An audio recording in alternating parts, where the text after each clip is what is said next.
Okay, TEAL Shirt Report continues. We started, we had another TEAL Tuesday report a little bit earlier. We're going to continue on that now.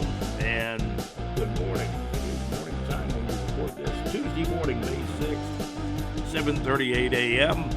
I was really surprised the temperature dropped in Jacksonville to 57 degrees at 7:37 a.m. in the morning.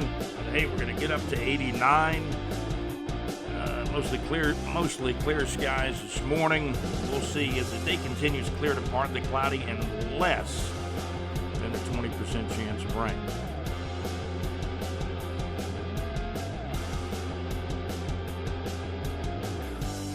Yep, I do have a Jaguars mug. That's a good one too. It's microwavable. You can put the creamer and the coffee in there and put it back in the microwave.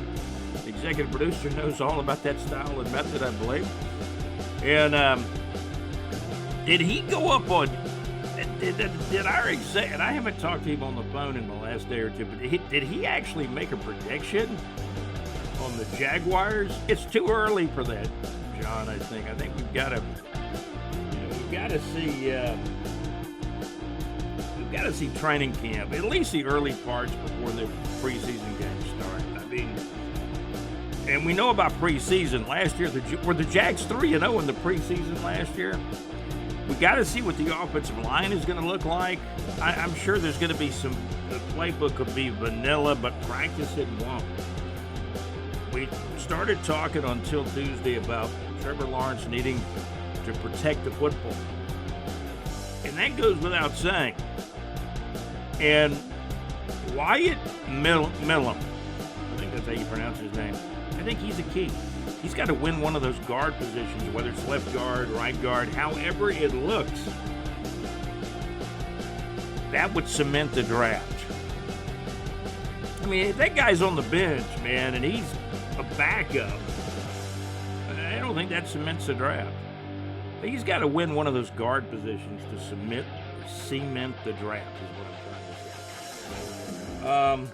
The first round pick, well, you traded up to get him, and you traded some picks. You traded some picks to get him too, right? Man. Coffee's good this morning, coffee boy, it really is. So our executive producer, JC, I saw something, and I thought it was good that he's getting involved with a prediction of the Jaguars. Now, I want you to give us a like on Till Tuesday. JC, I don't think you gave us a like on the last, maybe you didn't like the last video, but give us a like. Jacksonville Jumbo Shrimp were extremely hot. They were like 21-7. Then they ran into the Durham Bulls on the road, and they got blown out by Durham several games. Durham is now 22-11. The Jacksonville Jumbo Shrimp, who were 21-7, now they're 21-12, still having a great year, but their great season got derailed at Durham, at the famous Durham Bulls. And on Sunday, May 4th, the Durham Bulls 11, the Jacksonville, let me start over on that. The Durham Bulls 11, the Jacksonville Jumbo Shrimp 2, and that was a blowout on Sunday, May 4th. Is Durham that good? I mean, we know the Jumbo Shrimp have been winning a lot of games. They have. I just told the guitar player to go get a sandwich, JC.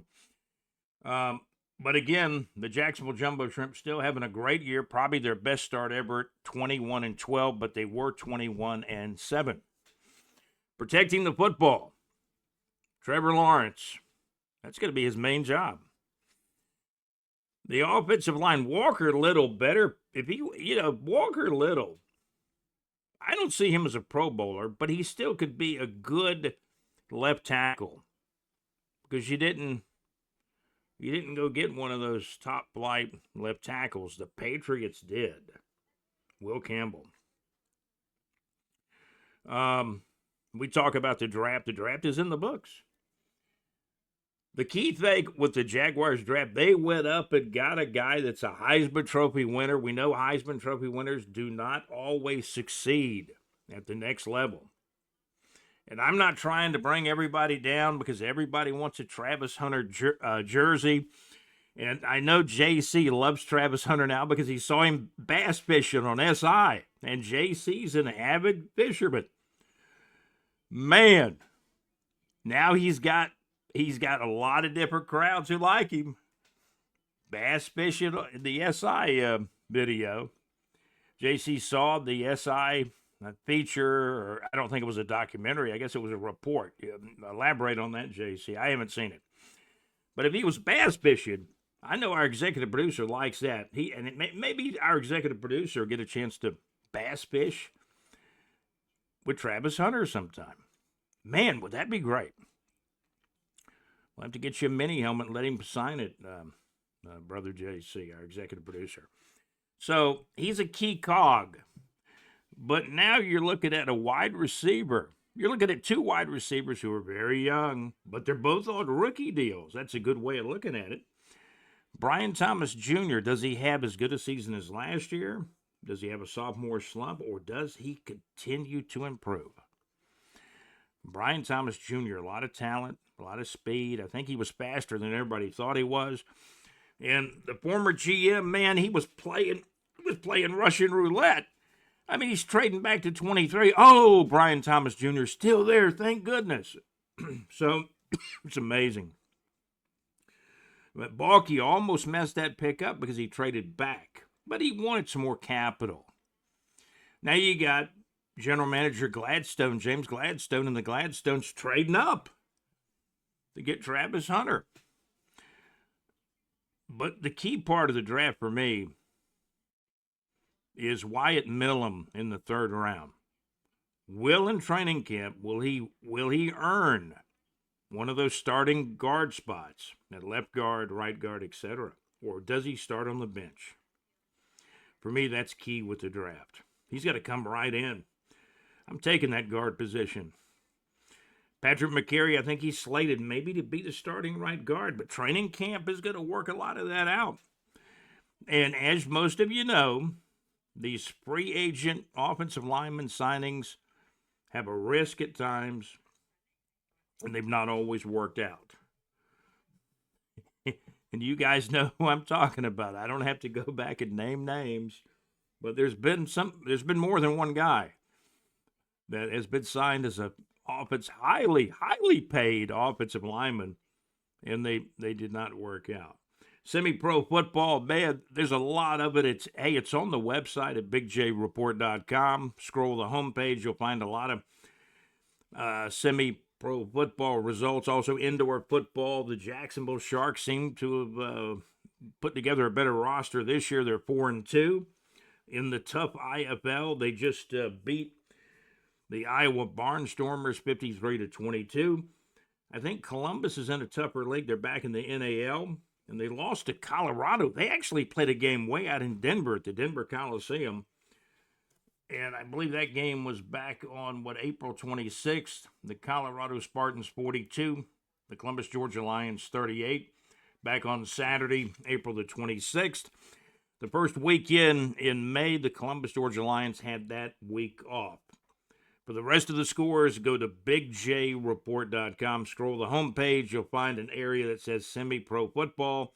Scroll it. A lot of scores up there, and check it out.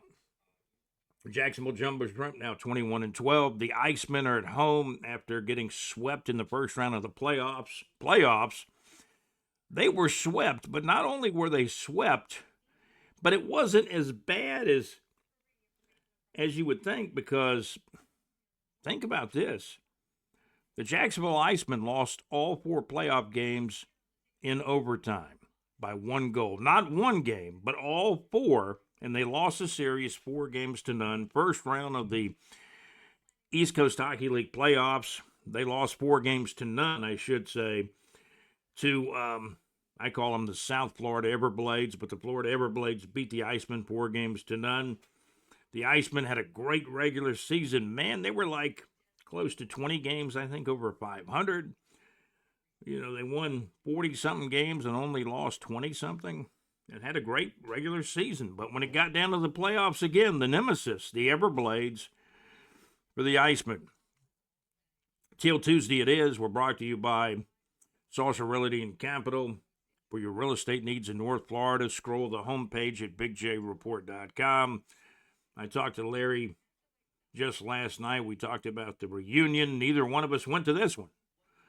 Mike Pate went. He said maybe they had a great time, but the turnout was a little low, and I guess I can be blamed for that. But I've been to 3 of those high school reunion events over the years. And I talked to many of the classmates, even though I did not attend. So we talked to some of them on Facebook and what have you. And I can assure you the next one is a big one in 5 years. And if God willing, I'll be at that one. Okay, I'm going to go on the record. So back to the Jacksonville Jaguars. The offensive line is key. I see Walker Little at left tackle. He better come with his A game in training camp and this season and be healthy. He's a key cog. You got Anton Harrison on the right side of the line, or the right side of the offensive line at right tackle. He's got to be healthy. He's been a guy for a couple of years now. He's only been in the league a couple of years, and he's been injury plagued off and on. Let's hope he's 100% going into this season. Liam Cohen, the playbook, his work with Trevor Lawrence is going to be paramount and crucial. I think the protecting of the football for Trevor Lawrence is linked to being comfortable in the pocket, being comfortable with the plays, knowing the wide receivers are going to be where they're supposed to be. And I think the Jags got a good complement of wide receivers. They got Diami. What's his name? Diami. They got him as a free agent from the Commanders. He's probably the number 3 guy. You got Parker Washington, probably number 4. And Gabe Davis. Does he have a comeback year in him? And is he still on the 53 after training camp? These are some pondering questions. This has been the Teal Shirt Report podcast, Teal Tuesday.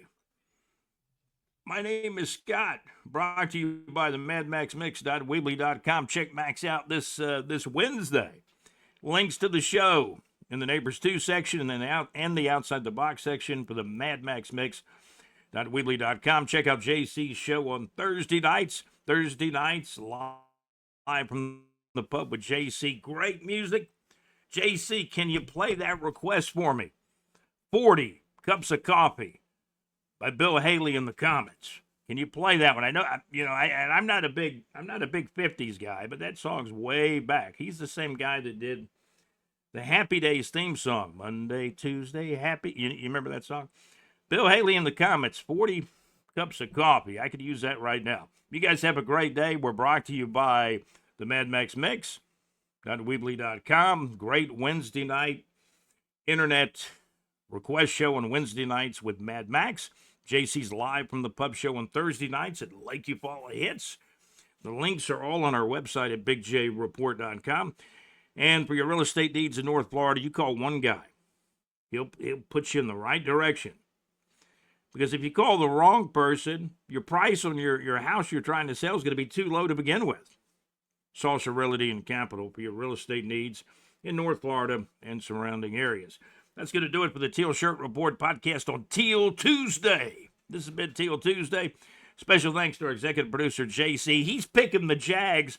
JC, should I say it? Did you really pick the Jags to go 11-6 in 2025? Unbelievable.